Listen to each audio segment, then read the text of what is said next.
Vous rêvez.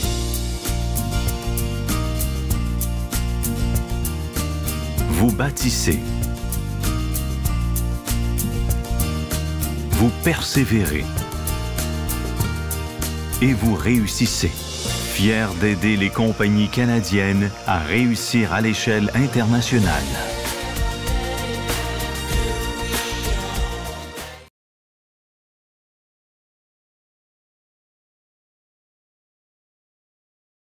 Bonjour. Que vous travaillez pour votre compte ou celui de quelqu'un d'autre, vous excellez sans doute dans vos activités. Et, si ce n'est pas encore le cas, vous y parviendrez à force de persévérance. Vous savez quoi faire pour transformer les facteurs de production en facteurs de produits finis. Vous connaissez les éléments susceptibles de vous ralentir et ceux qui sont capables d'améliorer ou d'accélérer les résultats. Autrement dit, vous vous trouvez devant votre arbre et vous le connaissez très bien. Aujourd'hui, nous allons vous aider à vous écarter un peu de cet arbre et à regarder les autres arbres autour de vous. Qui sont-ils? Que font-ils? Qu'est-ce qui peut les ralentir et qu'est-ce qui peut améliorer leur travail? Nous allons donc observer les autres arbres dans la forêt du commerce international. Si vous observez la forêt, vous remarquerez d'abord une clairière. Vous verrez deux arbres, un à l'entrée de la clairière et l'autre à la sortie. Nous appellerons le premier arbre l'arbre acheteur. S'il y a un arbre acheteur, il est facile de deviner le nom de l'autre arbre. C'est un arbre vendeur. Cela dit, comme notre sujet porte sur le commerce international, nous baptiserons l'arbre vendeur l'arbre exportateur. En vous rapprochant, vous apercevez deux sentiers parallèles entre les deux arbres. Sur l'un passent les biens et services vendus par l'exportateur à l'acheteur. Et sur l'autre, le paiement pour les biens et services dont l'acheteur s'est porté acquéreur. Entre les deux sentiers, une enseigne explique la transaction entre les deux parties. C'est le contrat. Le contrat décrit la transaction.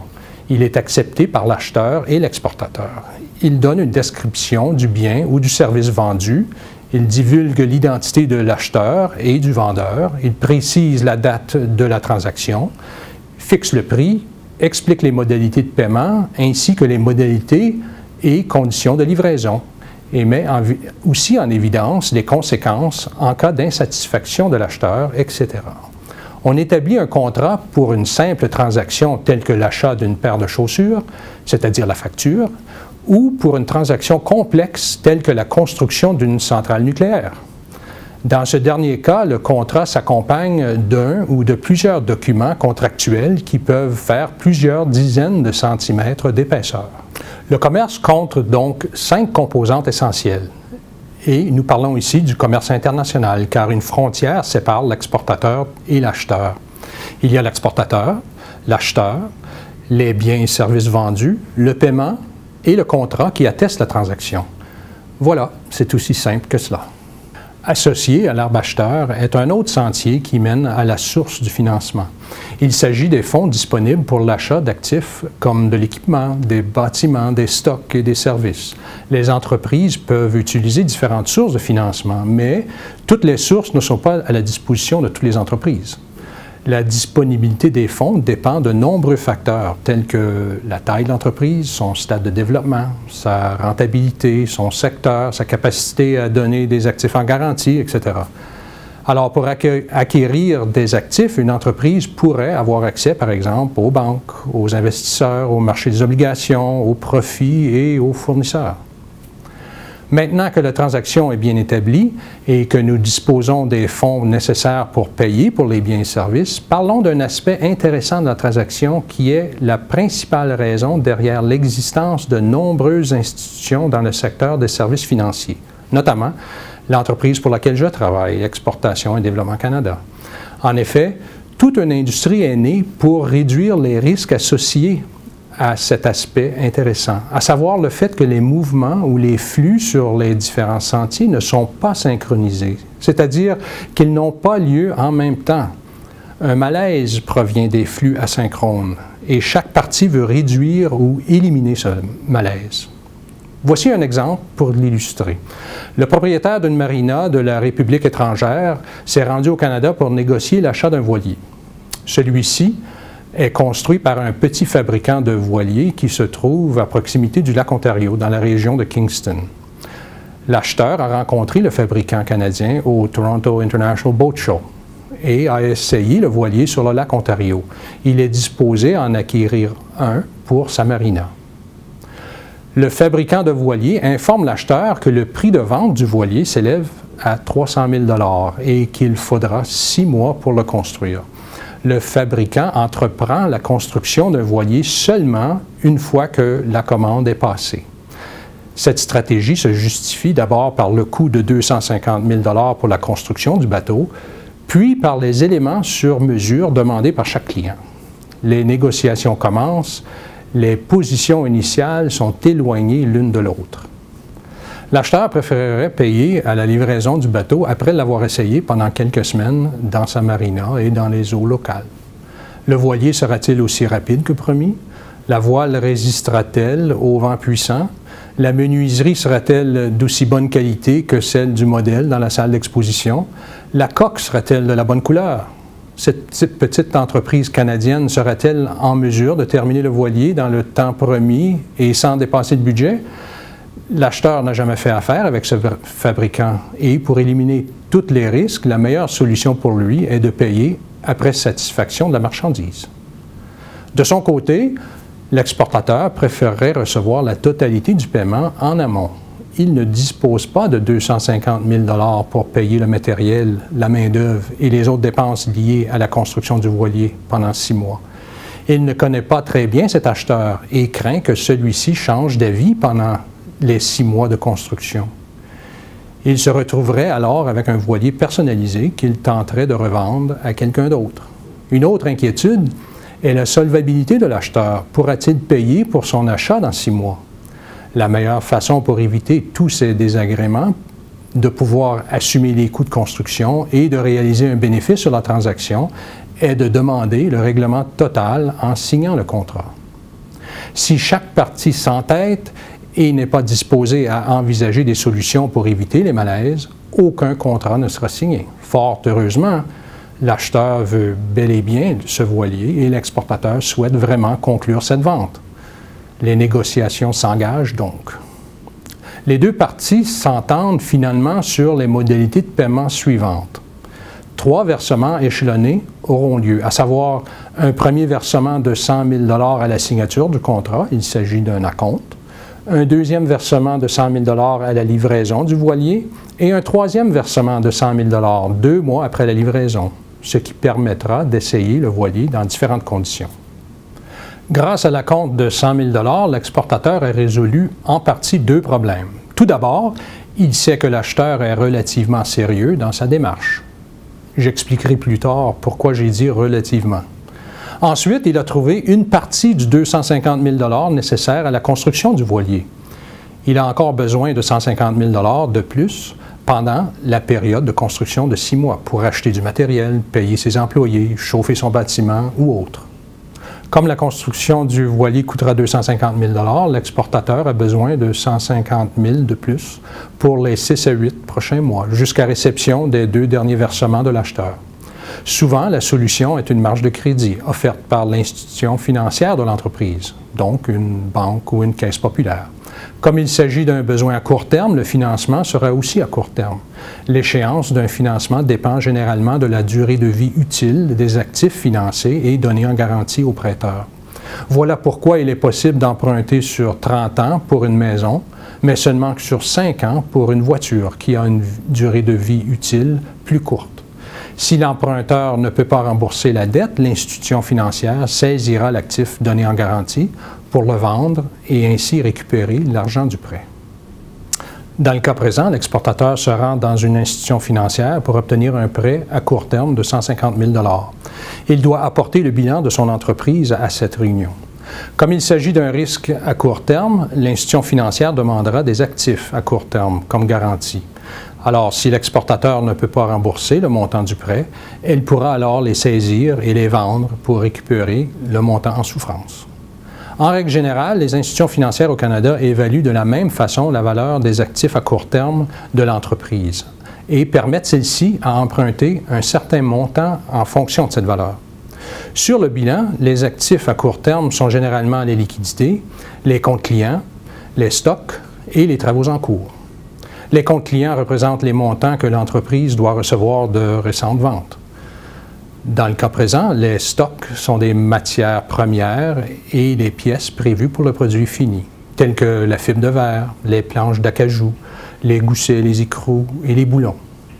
Les travaux en cours correspondent au matériel, aux pièces et à la valeur du travail dont la transformation a déjà commencé pour donner un produit fini. Dans le cas d'une marge de crédit opérationnelle, une institution financière permet habituellement à une entreprise d'emprunter jusqu'à 75 % de la valeur des comptes clients domestiques qui datent de moins de 90 jours. Dans le cas présent, 75 % de 800 000 $. 0 % de la valeur des comptes clients étrangers, soit dans notre cas 0 % de 200 000 $, 50 % de la valeur des stocks, soit 50 % de 500 000 $, et 0 % des travaux en cours, soit 0 % de 500 000 $. Alors, d'après le bilan le plus récent de son entreprise, l'exportateur pourrait alors emprunter jusqu'à 850 000 $. À supposer qu'il n'ait pas emprunté le montant total, il pourrait obtenir à même cette marge de crédit les 150 000 $ nécessaires pour honorer le contrat. Comme le problème du financement de la construction est maintenant résolu, l'exportateur peut commencer les négociations avec les fournisseurs. De nouveau, on retrouve les mêmes caractéristiques d'une transaction. L'exportateur devient l'acheteur et les fournisseurs vendent des pièces pour le produit final. L'acheteur paie pour les biens et services et la transaction est expliquée dans un contrat. Il existe deux fournisseurs pour les éléments principaux, le moteur et la voile. Le moteur et la voile coûtent 25 000 $ et 50 000 $ respectivement. L'acheteur souhaite qu'un moteur EngineCo soit installé sur le voilier. L'exportateur n'a jamais eu de relation commerciale avec EngineCo. Il s'agit d'une grande entreprise et la meilleure affaire que l'exportateur peut négocier avec EngineCo est une vente contre remboursement. Afin de ne pas puiser 25 000 $ dans la compte de 100 000 $ et de ne pas verser d'intérêt sur les montants empruntés au moyen de la marge de crédit, l'exportateur décide de rapprocher le plus possible la date de livraison du moteur de celle du voilier. L'exportateur a une plus grande marge de manœuvre avec le fournisseur de la voile. Ce fournisseur est un de 3 petites entreprises de la région qui fabriquent des voiles de très grande qualité. Ce fabricant de voiles a très envie de signer un contrat avec l'exportateur et espère en signer d'autres par la suite. Cependant, l'exportateur exige des modalités de paiement très contraignantes. Aucun paiement jusqu'à réception du dernier versement dans 8 mois. Cette condition permet d'assurer de la solidité de la voile pendant la période d'essai exigée par l'acheteur. Les coûts de fabrication de voiles s'élèvent à 40 000 $ pour la toile, le fil, la main-d'œuvre, le chauffage, l'électricité de l'usine, etc. Le fabricant de voiles ne dispose pas de 40 000 $ pour assumer les coûts de fabrication. Il doit donc également trouver une source de financement à court terme pendant les 8 mois avant réception du paiement. Tout comme l'exportateur auparavant, le fabricant de voiles se rend dans son institution financière. Celle-ci évalue les actifs à court terme de l'entreprise pour voir si elle peut accepter la garantie donnée en contrepartie d'une avance de fonds. Si elle ne peut obtenir de marge de crédit, l'entreprise devra peut-être donner d'autres biens en garantie ou bien trouver un autre prêteur qui serait peut-être un membre de la famille. Dans notre exemple, l'exportateur dispose désormais du financement nécessaire pour assumer les coûts de construction du voilier et s'est entendu avec ses fournisseurs. Cela dit, le contrat ne peut pas encore être signé. Revenons aux modalités de paiement négociées avec l'acheteur. Dans le cadre du premier versement, l'acheteur a consenti à verser à l'exportateur un acompte de 100 000 $. C'est une très bonne nouvelle pour l'exportateur, mais certaines conditions s'appliquent. L'acheteur est disposé à verser cet acompte seulement si l'exportateur peut lui garantir le remboursement de cette somme en cas d'insatisfaction avec le voilier. Autrement dit, si les modalités du contrat ne sont pas respectées, l'acheteur veut récupérer son acompte. L'acheteur a besoin d'une garantie que l'exportateur accomplira sa tâche comme prévu. Le type de garantie que l'acheteur recherche est assez particulier. Pour lui, la garantie recherchée débute par la confirmation d'une institution financière dans son pays. La banque locale confirmera à l'acheteur qu'il peut être remboursé. L'institution financière de la République étrangère consent à lui apporter cette confirmation seulement si elle reçoit une confirmation similaire d'une institution financière canadienne analogue. L'institution canadienne, elle, donnera cette confirmation à condition que l'exportateur lui donne des actifs de valeur suffisante dans le cas où il doit débourser sur la garantie. L'instrument financier utilisé habituellement dans ces cas-là est la lettre de crédit. Il s'agit d'un instrument de remboursement sur demande. Autrement dit, tout ce que l'acheteur doit faire pour être remboursé de son acompte de 100 000 $ est d'appeler son institution financière locale. La Banque de la République étrangère communiquera alors avec la Banque canadienne, qui transférera immédiatement les fonds vers la République étrangère, sans condition. Au déblocage des fonds, la Banque canadienne sera remboursée par l'exportateur, généralement avec les actifs à l'appui de la lettre de crédit. En règle générale, la lettre de crédit est appuyée par les actifs qui servent également de garantie à la marge de crédit. Une partie de la marge de crédit est donc bloquée. L'exportateur ne peut plus se servir de cette partie de la marge pour acheter des stocks ou pour payer d'autres charges visant à générer des ventes et à générer des comptes clients. Si la marge de crédit est complètement utilisée, l'acompte lui-même est parfois bloqué pour garantir la lettre de crédit. Cette dernière option est quelque peu redondante car l'acompte est nécessaire pour payer la construction du voilier. Espérons que l'entreprise a des actifs à donner en garantie pour la lettre de crédit. Sinon, il n'y aura pas de lettre de crédit, pas d'acompte, de modalité de paiement en 3 versements, ni sans doute de contrat. Dans cet exemple, supposons que la lettre de crédit peut être émise. Le contrat est signé. La vente a lieu, l'acheteur est satisfait de sa nouvelle acquisition et commande un deuxième bateau l'année suivante, puis un troisième l'année d'après. Le voilier gagne en popularité dans les marinas de la République étrangère et dans les pays voisins. L'acheteur et l'exportateur, qui voient là une belle occasion avec ce nouveau marché, décident de conclure un partenariat pour construire des voiliers en République étrangère et les vendre aux marinas de la région. Chaque partie prend en charge la moitié des coûts d'établissement de l'usine qui s'élèvent à 10 millions de dollars. En plus des coûts d'établissement, le partenaire canadien met à disposition son savoir-faire en fabrication, tandis que le partenaire local apporte ses connaissances du marché. Les activités vont bon train, l'entreprise atteint seuil de rentabilité dès la première année, réalise un petit profit la deuxième année et enregistre d'excellents bénéfices les troisième, quatrième et cinquième années. Dépendant de la santé politique et financière de la République étrangère, l'investissement à l'étranger de l'exportateur pourrait être exposé à certains risques. Par exemple, à la cinquième année, l'exportateur aimerait que son entreprise étrangère profitable verse des dividendes à la maison mère au Canada.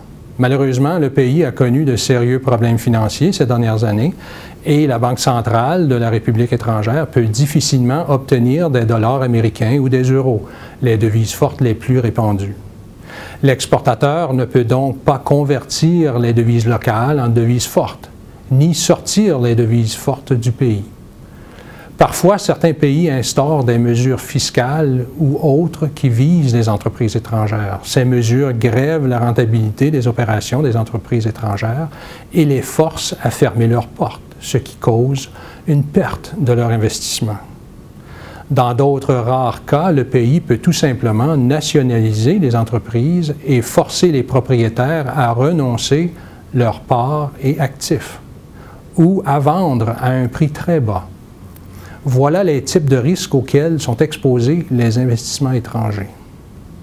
Avant de parler des nuages qui planent au-dessus de la forêt, résumons nos propos jusqu'à présent. Premièrement, la relation commerciale commence avec la transaction, qui est décrite dans un contrat. Deuxièmement, les flux entre l'exportateur et l'acheteur ne sont pas synchrones, ce qui cause du stress et des risques possibles. Troisièmement, parfois les exportateurs doivent apporter aux acheteurs des garanties liées à leur performance. Et la quatrième, parfois les exportateurs investiront à l'étranger pour accéder à de nouveaux marchés, recourir à de nouveaux fournisseurs ou saisir d'autres occasions. La météo a des répercussions sur toutes les forêts. Bien sûr, celle-ci n'échappe pas à la règle. Les nuages flottent au-dessus de la forêt. Ils ne font pas partie de la forêt, mais ont une influence sur elle. On dénombre 3 types de nuages. Les nuages blancs sont jolis, cotonneux, comme des oreillers. Ils nous protègent parfois du soleil aveuglant. Ce sont des nuages de beau temps qui nous permettent d'aller en pique-nique ou à la plage en famille. Les nuages gris sont menaçants et donnent matière à réflexion. Leur évolution est incertaine. Vont-ils se disperser pour devenir blancs ou se transformer en nuages noirs? Pour leur part, les nuages noirs peuvent annoncer une tempête ou s'accompagner d'éclairs qui sont tout à fait capables de détruire certaines parties de la forêt. La couleur d'un nuage dépend de votre perception du nuage. Nous verrons pourquoi plus tard. Il ne faut pas les ignorer. Si vous le faites, ils peuvent vous prendre au dépourvu et les événements en découlant risquent de menacer votre survie dans la forêt. Le premier nuage concerne les règlements et les politiques du Canada. En quoi l'accord du libre-échange nord-américain ou l'ALENA a-t-il influé sur vos activités? L'ALENA peut s'avérer un très bon accord pour votre entreprise. Il s'agit alors d'un nuage blanc. Dans le cas contraire, ce nuage pourrait être gris, voire noir. Si le mois précédant la livraison du voilier, le Canada annonce soudainement un embargo commercial sur les produits à destination et en provenance de la République étrangère, en raison de son bilan sur les droits de la personne ou autre, le nuage serait très noir pour notre exportateur. Par contre, le même nuage pourrait être très blanc et cotonneux pour le voisin qui applaudit l'action du gouvernement. Le pays dans lequel vous vendez ou investissez dispose également de règlements et de politiques qui pourraient nuire à vos échanges commerciaux dans ce pays. Les fabricants canadiens de matériel de transport doivent ainsi respecter la loi achetée américain. Cette loi exige, par exemple, les fournisseurs étrangers d'autobus et de trains pour les commissions américaines de transport d'acquérir certaines pièces aux États-Unis afin que 60% de la valeur de l'équipement provienne du pays. Il faut aussi assembler le produit final aux États-Unis. Un autre exemple, si vous construisez un bateau remorqueur pour un client au Danemark, le bruit dans la cabine ne doit pas dépasser, selon leur règlement, un certain nombre de décibels. Le respect de la réglementation locale est une condition préalable pour pouvoir accéder à ces marchés. Un autre nuage est celui des organisations non gouvernementales, ou ONG. Les ONG jouent un rôle important et grandissant dans le fonctionnement du commerce international pour bon nombre de secteurs, surtout ceux qui font face à des enjeux sur le plan de l'environnement ou des droits de la personne. Si vous êtes sur la même longueur d'onde que les ONG, le nuage est blanc. Si leur influence menace la signature d'un contrat ou votre façon d'exercer vos activités, le nuage pourrait devenir gris ou même noir. Les institutions financières internationales agissent sur le développement de la forêt en appuyant des projets qui, sans elles, n'obtiendraient pas l'appui des marchés financiers purement commerciaux. Citons notamment la Banque mondiale, les organismes de crédit à l'exportation et les banques de développement régional. Le 5e nuage représente les règlements et accords internationaux qui agissent également sur le développement de la forêt. L'Organisation mondiale du commerce, ou l'OMC, est un bon exemple d'organisation visant à uniformiser les règles du jeu commercial pour les pays membres. Elle peut influer sur la croissance de certaines parties de la forêt. En quoi consiste à présent l'interaction entre Exportation et Développement Canada et la forêt? Le gouvernement du Canada a fondé EDC pour aider les exportateurs à faire partie de la forêt et à s'y développer. EDC n'est ni un arbre ni un sentier. Elle offre plutôt des solutions à ceux qui passent par un sentier incertain, difficile ou même dangereux. L'une des solutions d'EDC est le financement. Vous souvenez-vous des différentes sources de financement dont disposait l'acheteur étranger pour faire l'acquisition du voilier? EDC est l'une d'entre elles. EDC peut être une source de financement non seulement pour les acheteurs étrangers de biens et services canadiens, mais également pour les exportateurs et entreprises canadiennes qui élargissent leurs activités en investissant à l'étranger. En 2009, EDC a, par exemple, accordé près de 12 milliards de dollars en financement, de manière directe, ou en garantissant une institution financière qui offrait le financement. La plupart des gens ont du mal à concevoir l'importance d'1 milliard de dollars. Pensez-y quelques secondes. En fait, en parlant de secondes, combien de temps metteriez-vous pour compter jusqu'à 1 milliard à raison d'un chiffre par seconde? D'après vous, 1 mois, 1 an, 2 ans? Eh bien, si vous prenez votre calculatrice, vous verrez qu'1 milliard de secondes équivaut à un peu plus de 31 ans et demi.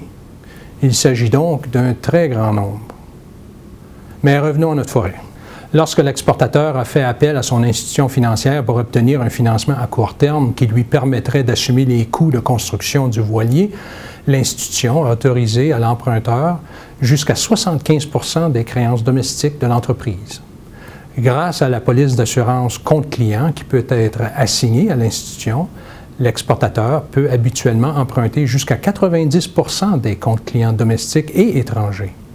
Dans le cas présent, il s'agit d'une augmentation de 300 000 du financement disponible à court terme. Autre avantage de la police, si l'acheteur ne paie pas le montant dû à l'exportateur assuré, la police couvre 90% de la perte de ce dernier. En 2009, EDC a appuyé des exportations pour près de 59 milliards de dollars grâce à ce genre d'assurance. Souvenez-vous que l'exportateur devait grever certains actifs pour la lettre de crédit. L'acheteur pouvait ainsi compter sur le remboursement de son acompte si l'exportateur faillissait à sa tâche. EDC peut remplacer le nantissement par une garantie auprès de l'institution financière. Si l'on se sert de la lettre de crédit et que les fonds sont restitués à l'acheteur, EDC remboursera le montant déboursé à l'institution financière. C'est l'une des garanties de bonne fin qu'offre EDC. En 2009, EDC a versé plus de 9 milliards et demi de dollars dans le cadre de cette solution pour venir en aide aux exportateurs. EDC propose une assurance risque politique aux entreprises qui investissent à l'étranger afin de les protéger des pertes découlant, par exemple, d'une expropriation manifeste ou latente, ou encore de l'incapacité de convertir la devise locale en devise forte, ou de sortir des devises fortes du pays hôte. En 2009, EDC a offert des assurances risques politiques pour plus de 2 milliards et demi de dollars. En 2009, les solutions de financement et d'assurance offertes par EDC aux participants de la forêt du commerce international représentaient au total 83 milliards de dollars. Vous conviendrez, je l'espère, qu'une intense activité règne dans la forêt, aux multiples arbres, sentiers et flux sur les sentiers. Des entités comme EDC facilitent les flux qui ont lieu sur les sentiers et sous les nuages, qui affectent la croissance globale de la forêt. Il est important que vous trouviez votre sentier sur la carte et si vous vous accrochez à votre arbre, car c'est là où vous excellez, ou si vous êtes perdu dans la forêt, que vous puissiez faire le point, reconnaître où vous êtes et poursuivre votre route. Merci à tous. Je vous souhaite de réussir dans la forêt du commerce international.